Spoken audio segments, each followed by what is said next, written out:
Hello friend, welcome back to e learning with नाम channel. आज visual हो ही रहा होगा आपको। तो आज हम बात करेंगे कार्बोहाइड्रेट की और कार्बोहाइड्रेट के प्रकारों की। यानी कार्बोहाइड्रेट की हमारी जो मेन हेडिंग है वो हमारा रहेगा कार्बोहाइड्रेट। अगर बेसिकली देखा जाए तो कार्बोहाइड्रेट की हम आज बात करेंगे क्या रासायनिक विशेषताओं के आधार पर कार्बोज के टाइपों की। अगर रासायनिक यानी केमिकल जो विशेषता है उनके अकॉर्डिंग कार्बोहाइड्रेट को देखते हैं तो हम इसको शॉर्ट फॉर्म में क्या कहते हैं, कार्बोज कह देते हैं। ठीक है। बिना कार्बोज के हमें ऊर्जा का एक अच्छा जो हम दैनिक मतलब एक अगर क्वेश्चन बनता है तो आपको बता दें क्वेश्चन बनता है कि व्यक्ति अपने आहार में सबसे ज्यादा ऊर्जा किससे लेता है, तो याद रखिएगा कार्बोहाइड्रेट से लेता है। क्योंकि अमूमन सामान्य वर्ग जो है अपनी ऊर्जा का स्रोत कार्बोहाइड्रेट को रखता है। ठीक है, क्योंकि ऊर्जा हमें तीनों चीजें देती हैं, कार्बोहाइड्रेट, वसा और प्रोटीन। पर प्रोटीन की जो ऊर्जा है वो चाहे मतलब हड्डियों की टूट फूट और मरम्मत में मतलब जाती रहती है। तो बेसिकली जो कार्बोहाइड्रेट है उसकी ऊर्जा में क्या है, दैनिक हम अपने खान पान से पूरी कर लेते हैं। तो कार्बोहाइड्रेट से हम अपनी सर्वाधिक ऊर्जा लेते हैं या सर्वाधिक खाने में जो रहते हैं पदार्थ वो कार्बोहाइड्रेट रहते हैं और उन्हीं से हम अपनी ऊर्जा की पूर्ति करते हैं। तो चलिए आज हमारा जो टॉपिक है उसका नाम है कार्बोहाइड्रेट। देखते हैं रासायनिक विशेषताओं के आधार पर कार्बोज 3 भागों में होता है। इसका जो फोटो आपको टेलीग्राम तथा व्हाट्सएप पर अवेलेबल हो जाएगा। अब बात करते हैं कार्बोज की। तो कार्बोज जो होता है वो 3 टाइप्स होता है। कार्बोज क्या होता है, 3 टाइप्स होता है। आपको केवल ये वर्ड याद रखनी है जो अंडरलाइन करे हुए हैं यहाँ पे, मोनो, डाई और पॉली। सेम बाद बाकी सारे पोर्शन सेम है। तो मोनोसेक्राइड, डाइसेकेराइड और पॉलीसेक्राइड। तो आपको याद रखना है मोनो पहले आता है, फिर डाई आता है, फिर पॉली आता है, यानी पी बाद में आता है, एमडीपी, एमडीपी यानी याद रखिएगा मोनो, डाई और पॉली। इस तरह से इन्हें 3 भागों में बांटा जाता है। अब बात कर लेते हैं यहाँ पे पहला भाग कौन सा है। तो पहला रहता है मोनो, क्योंकि मोनो की जो ऊर्जा है या मोनो का जो मतलब आपको बताते हैं जो मोनोसल्फर है वो बहुत जल्दी ऊर्जा देती है। इसमें जो ग्लूकोज है वो अमूमन आप सबने देखा होगा कि आपके घरों में भी है, गर्मियों में तो हम ग्लूकोज रखते ही रखते हैं क्योंकि ये सीधे ब्लड में जाता है और एनर्जी देता है। यानी ये चयापचय क्रिया में यानी आंतों में या कहें कि अमाशय में कहीं पर भी नहीं, सीधे ब्लड में प्रवेश करता है और हमें एनर्जी देता है। अगर इसकी बात करें तो 100 में से 80% क्या है, मिल जाता है ग्लूकोज ब्लड से। ठीक है, तो यहाँ पे हमें क्या है, सीधे ब्लड में जाता है इसलिए तुरंत एनर्जी देता है। पूछा जाता है कि जो धावक होते हैं या दौड़ने वाले होते हैं या कहें कि क्रिकेट के मैदान में खेलने वाले होते हैं, पूछा जाता है कि वो किस चीज को बीच बीच में पीते रहते हैं। तो याद रखिएगा वो ग्लूकोज को लेते हैं जिससे कि उन्हें तुरंत एनर्जी मिल जाए। धावक तो हमेशा अपने मुंह में सूखा ग्लूकोज डालते हैं और दौड़ते रहते हैं जिससे कि उनकी एनर्जी की जो पूर्ति है वो होती है। तो चलिए यहाँ पे बात कर लेते हैं मोनोसेक्राइड की। हम एक एक स्टेप चलेंगे और एक एक स्टेप से सबका देखते चलेंगे। तो मोनोसेक्राइड की बात कर लेते हैं तो इसके 3 टाइप्स होते हैं, ग्लूकोज, फ्रक्टोज और गैलेक्टोज। जो ग्लूकोज है, फ्रक्टोज है और गैलेक्टोज है, ये तीनों ही इम्पोर्टेंट है इसके। अगर बात की जाए यहाँ पे ग्लूकोज की, सबसे पहले हम ग्लूकोज को देखेंगे क्योंकि ये वाला पोर्शन ग्लूकोज को बता रहा है। तो ग्लूकोज क्या है, शर्करा का सरलतम रूप है, तभी तो ये सीधे ब्लड में जाता है क्योंकि ये क्या है, शर्करा का सरलतम रूप है। और इसे क्या कहते हैं, इसका एक और नाम है ग्लूकोज का, भूलिएगा नहीं, डेक्सट्रोज कहते हैं। ठीक है, डेक्सट्रोज भी किसको कहा जाता है, ग्लूकोज शर्करा को कहा जाता है। पूछा जाता है ग्लूकोज शर्करा है मोनोसेक्राइड या मोनोसेक्राइड है तो ऑप्शन में आ जाएगा ग्लूकोज, यहाँ पे सेलुलोज, लैक्टोज, माल्टोज। तो आप याद रखेंगे ग्लूकोज ही मोनोसेक्राइड है क्योंकि ये ऊर्जा का सबसे सरलतम रूप है ग्लूकोज, या फिर कहें मोनोसेक्राइड क्या है, ऊर्जा का सबसे सरलतम या कार्बोज का सबसे सरलतम रूप है। शीघ्र ऊर्जा देता है ग्लूकोज। फिर क्या कहते हैं, इसके अन्य नाम देखिए, यहाँ पे हमने डेक्सट्रोज देखा, फिर रक्त शर्करा है इसका दूसरा नाम, फिर अंगूरी शर्करा है। याद रखिएगा, आपको देखना अंगूर कितने मिठास होती है और एनर्जी फुल होते हैं अंगूर और संतरा। संतरे में तो विटामिन सी भी होता है, ऐसे अंगूर में भी विटामिन सी मौजूद होता है, याद रखेंगे। पाचन रस का कोई प्रभाव नहीं पड़ता है। सबसे अहम बात है कि ग्लूकोज में पाचन रस का कोई प्रभाव नहीं पड़ता क्योंकि ये सीधे ब्लड में जाता है ग्लूकोज, तो इसीलिए हमें एनर्जी अधिक देता है। अब बात करते हैं फ्रक्टोज की। तो यहाँ पर फ्रक्टोज ये क्या है, तो ये फलों की शर्करा कहा जाता है, फासे फल।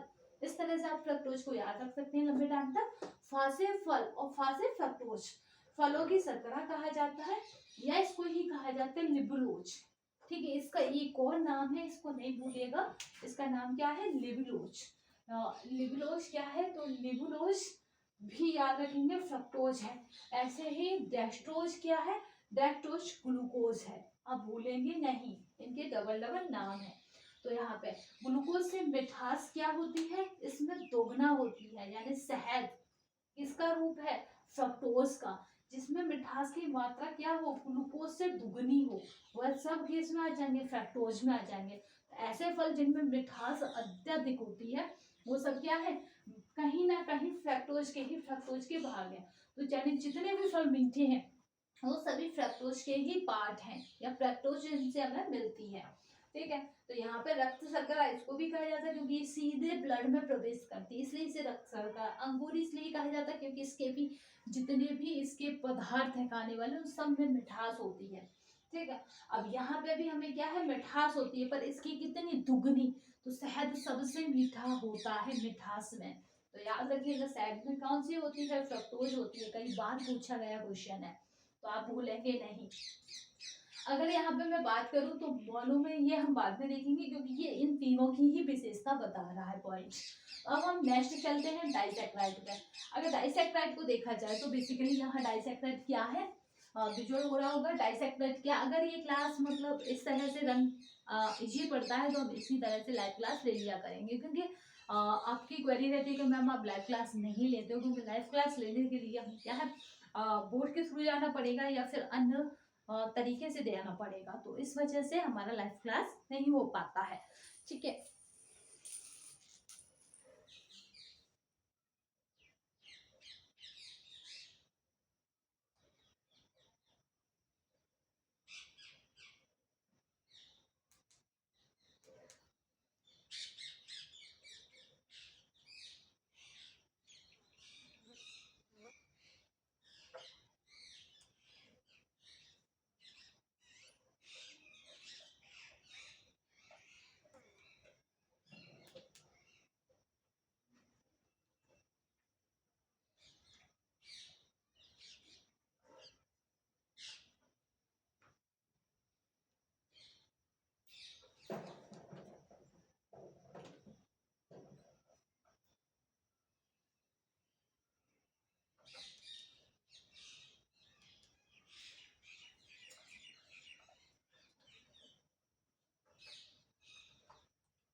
चलिए तो यहाँ पे हम देखते हैं डाइसैक्राइड को। अगर डाइसैक्राइड की बात करें तो डाइसैक्राइड में हमारा क्या रहेगा, चलिए डाइसैक्राइड को देख लेते हैं। डाइसैक्राइड में हमारा क्या रहेगा, तो डाइसैक्राइड में 3 पार्ट रहेंगे। पहला रहेगा यहाँ पे सुक्रोज, दूसरा रहेगा माल्टोज और तीसरा रहेगा लैक्टोज। ठीक है, तो डाइसैक्राइड में हमारा 3 पार्ट रहेंगे, भूलेगा नहीं। कौन कौन सा, सुक्रोज, माल्टोज और लैक्टोज। ठीक है, यहाँ सबसे इम्पोर्टेंट क्या है, लैक्टोज है। लैक्टोज के बारे में देखिए, ये क्या है, ये किससे बनता है लैक्टोज, तो याद रखिए ग्लूकोज प्लस गैलेक्टोज के मिश्रण से क्या बनता है, लैक्टोज मिलता है, से निर्मित है। और इसको क्या बोलते हैं, इसको दुग्ध शर्करा बोलते हैं। या कहेंगे ये बच्चे के लिए यानी नवजात द्वारा आसानी से पाचित होने वाली शर्करा कौन सी है, क्वेश्चन बन चुका है, तो याद रखेंगे नवजात बच्चे द्वारा आसानी से पचने वाली शर्करा कौन सी है, तो लैक्टोज, ला से लाला और ला से लैक्टोज, ला से लल्लू, तो याद रखेंगे लल्लू यानी बच्चा, तो ला से लल्लू और ला से लैक्टोज है।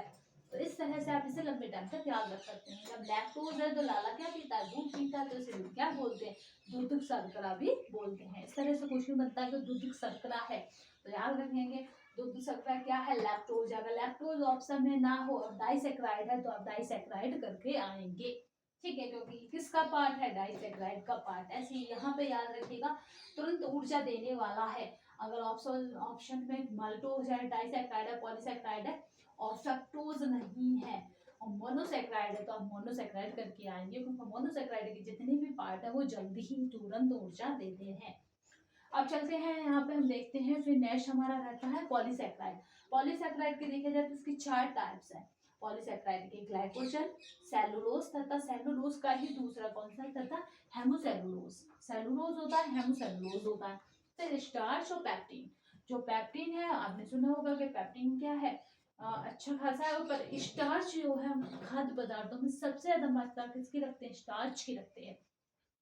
अभी स्टार्च को देख लेते हैं कि स्टार्च क्या है। तो पाचन किससे होता है इसका, पाचन, स्टार्च का पाचन कहाँ होता है, याद रखेंगे क्योंकि खाने में हमारे क्या रहता है, स्टार्च रहता है। और इसका जो पाचन होता है वो कहाँ होता है, मुख तथा छोटी आंत में होता है। ठीक है, मुख में होता है और छोटी आंत में होता है स्टार्च का पाचन। तो यहाँ पे हमने देख लिया। फिर हम बात करते हैं यहाँ पे पाचन में सहायक कौन होता है, यानी स्टार्च के पाचन में सहायक है। कई बार क्वेश्चन बन चुका है तो आप भूलेंगे नहीं। स्टार्च के पाचन में सहायक एंजाइम एमाइलेज है। कहाँ से एंजाइम, ये से एंजाइम यानी पाचन रस। कौन सा है, एमाइलेज है, ये से एमाइलेज है। ठीक है, अब इसका जो पाचन क्रिया है उसे देख लेते हैं कि ये होती कहाँ पे, मुख और छोटी आंत में।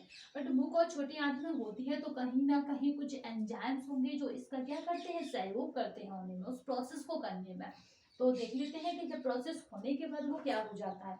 जैसे अभी आप तैयारी कर रहे हो, तैयारी करने के बाद, तैयारी एक प्रोसेस है, उसके बाद आप कुछ ना कुछ हो जाओगे, ये कंफर्म है। कुछ ना हुए तो आप सेल्फ डिपेंड हो जाओगे। तो ये मुख में, ठीक है, मुख में स्टार्च जाता है। फिर ये क्रिया किसके साथ करता है, टाइलिन के साथ करता है। क्या बन जाता है, तो याद रखेंगे डेस्ट्रीन बन जाता है। ये जो साइन है ये इसी बात को दिखाता है, कहीं पे भी आपको मिले किसी भी बुक में, कि इसके साथ इसने क्रिया की, स्टार्च ने टाइलिन के साथ क्रिया की और वो क्या हो गया, डेस्ट्रीन बन गया। अब देखिए आंतों में इसका जो पाचन है उसे हम देख लेते हैं, थोड़ा प्रोसेस है। पर आंतों में पहला होगा अग्नाशय रस के द्वारा। ठीक है, आंतों में गया, अग्नाशय रस के साथ मिला स्टार्च। तो स्टार्च में कौन मिला, अग्नाशय रस, एंजाइम मिला। ठीक है, अग्नाशय रस क्या है, अग्नाशय एंजाइम मिला या पाचन रस मिला, ऐसे भी कह सकते हैं। फिर कौन बन गया ये, तो डेस्ट्रीन तथा मल्टोज बन गया। मुझे यहाँ कराने का पर्पस ये है कि कभी कभी आ जाता है कि स्टार्च अग्नाशय पाचन रस के साथ मिलने पर बनता है, तो याद रखिएगा डेस्ट्रीन तथा मल्टोज बनता है। टाइलिन के साथ मिलता है तो डेस्ट्रीन खाली अकेला बनता है। जब ये किसके साथ मिल जाएगा, अग्नाशय रस के साथ मिल जाएगा तो मल्टोज बन जाएगा, डेस्ट्रीन मल्टोज। डेस्टिन पहले बन गया प्लस मल्टोज, डेस्टिन मल्टोज हो जाएगा। अब देखते हैं आंतों में, आंतों के द्वारा इसका जो पाचन होता है तो मल्टोज के रूप में ये जाता है आंतों के पास, और फिर मल्टोज ही पाचन मिल जाता है इसको, और फिर एंड में क्या बन जाता है, ये ग्लूकोज बन जाता है, यानी आपको एनर्जी देने लग जाता है। फिर ये सुक्रोज बनता है, किसका पार्ट बन जाता है, सुक्रोज। याद रखिएगा डाइसेक्राइड का भी ये किसका पार्ट बन गया था, मोनो का। फिर ये डाइन में कन्वर्ट हो जाता है, डाइसेक्राइड यानी सुक्रोज जाता है, और सुक्रोज से ही पाचन रस के साथ क्रिया करता है और सुक्रोज तथा फ्रक्टोज बन जाता है। सुक्रोज यहाँ है और फ्रक्टोज कहाँ है, यहाँ है। याद रखेंगे मोनो और डाई के साथ मिलता है, ये पॉली का ही क्या है, पार्ट है ये। पर ये क्रिया एंड में जाके किन दोनों पे कर देता है, तो ये मोनो पे और डाई पे कर देता है। ठीक है, तो ये क्या बन जाएगा एंड में जाके, ग्लूकोज तथा फ्रक्टोज बन जाता है। ये पूरी तरह से एक सरलतम क्या होते हैं, यहाँ पे हमने अभी बताया था ये क्या, इन पर पाचन रस का कोई प्रभाव नहीं पड़ता। ये शर्करा का क्या है, सरलतम रूप है। कुल मिलाकर ये है कि ये क्या करता है, आपको सरलतम रूप एनर्जी वाला दे देता है। जब ये किसमें कन्वर्ट, सबसे एंड का इसका रूप क्या हो जाएगा, ग्लूकोज और फ्रक्टोज हो जाएगा, जो एनर्जी का ही पार्ट है। तो चलिए यहाँ पे और डिस्कस कर लेते हैं थोड़े से पॉइंटों को। तो यहाँ पे देखिए मोनोसेक्राइड क्या होता है, ये मोनोसेक्राइड है। अगर इसकी बात की जाए तो में रसायन का एक अणु मौजूद होता है। मोनोसेक्राइड में रसायन का कितना, एक अणु मौजूद होता है, अगर कभी डीपली क्वेश्चन बनता है तो। अब बात करते हैं डाइसेक्राइड की। तो डाइसेक्राइड में क्या होता है, रसायन के दो अणु समान या असमान या दो से अधिक भी हो सकते हैं, बट यहाँ पे ये कंडीशन बनती है कि समान भी हो सकते हैं, असमान भी होते हैं, और दो से अधिक ही होंगे, एक नहीं होगा। यहाँ एक होता है, यहाँ दो से अधिक होते हैं, समान या असमान दो फॉर्मेट में होते हैं। अब बात करते हैं पॉलीसेक्राइड की। तो पॉलीसेक्राइड क्या है, 10 से अधिक मौजूद हो सकते हैं। यहाँ पे अगर रासायनिक किसकी बात की जाए, रासायनिक अणुओं की, यहाँ पे कितने मौजूद होते हैं, तो वो पॉली सबसे एंड में आ रहा है, पावरफुल भी है क्योंकि चार इसके पार्ट हैं। तो यहाँ पे देखिए, यहाँ पे 10 ज्यादा से अधिक मौजूद हो सकते हैं। ठीक है, यहाँ 10 या 10 से अधिक और मोनो में क्या था, एक अणु मौजूद होता है, जबकि मोनो के बाद डाई में क्या था, बोलेंगे नहीं कि दो अणु होते हैं और दो दो समान या असमान हो सकते हैं, 2 से भी अधिक हो सकते हैं। बट पॉली की सबसे बड़ी कंडीशन ये है कि यहाँ 10 होते हैं या 10 से अधिक हो सकते हैं। वह 2 से नीचे नहीं जाएगा, 2 से एबव हो सकता है। वो एक ही रहेगा क्योंकि वो सबसे पहले आया मोनोसेक्राइड, क्योंकि वो क्या है, शर्करा का सरलतम रूप है, इसलिए वो एक रहेगा। अब बात करते हैं शहद में ग्लूकोज की मात्रा, कई बार पूछी गई है। तो शहद किसका पार्ट है, याद रखिएगा, फ्रक्टोज का।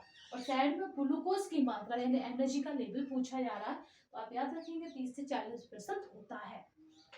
ठीक है, तो इससे 40% होता है। तो मे भी अगर और भी आपको कुछ पूछना हो तो करी करके पूछ सकते हैं।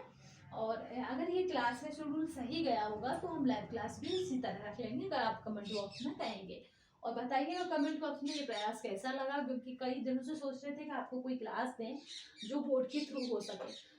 तो ये वाली क्लास आपको कैसी लगी तथा यहाँ पे कुछ पॉइंटों को डिस्कस किया गया। अगर आपको और भी कोई क्वेरी हो तो आप हमारे व्हाट्सएप नंबर तथा टेलीग्राम को ज्वाइन करके पूछ सकते हैं। और इसका जो स्क्रीनशॉट है वो हमारे टेलीग्राम तथा व्हाट्सएप पर आपको अवेलेबल हो जाएगा, यानी इसका फोटो या कहीं कैमरा से फोटो लेके जो भी होगा अवेलेबल हो जाएगा। तो यहाँ पे हमने बेसिकली जो बात की थी कार्बोस की थी। अब नेक्स्ट हमारी जो क्लास रहेगी उसमें हम क्या रखेंगे, बसा रखेंगे, क्योंकि बसा भी एनर्जी का ही पार्ट है। तो पहले हम एनर्जी वालों को खत्म कर लेंगे, आज कार्बोन है, नेक्स्ट क्लास में बसा हो जाएगी और बसा के बाद फिर नेक्स्ट प्रोटीन हो जाएगा। तो इस तरह से हमारा क्रम चलता रहेगा, जहाँ से क्वेश्चन अधिक बनते हैं। कार्बोज को याद रखिएगा, कार्बोज ही हमारे भोज्य पदार्थ में सबसे अधिक, अगर हम किसी चीज से ऊर्जा लेते हैं या किसी खाद्य पदार्थ से ऊर्जा ली जाती है तो वो कार्बोज है, भूलिएगा नहीं। तो आज की क्लास में बस इतना ही, धन्यवाद। नेक्स्ट सेशन फिर मिलेंगे, तब तक के लिए धन्यवाद। वंदे मातरम, जय हिंद। ये सेशन आपको कैसा लगा ये कमेंट बॉक्स में जरूर बताइएगा, क्योंकि मेरे लिए जरूर बताइएगा, क्योंकि मुझे भी आपका फीडबैक मिले, जैसे पता पड़े कि मेरी क्लास किस तरह से और रही या मेरा प्रयास किस तरह का रहा। तो आज के लिए बस इतना ही, धन्यवाद।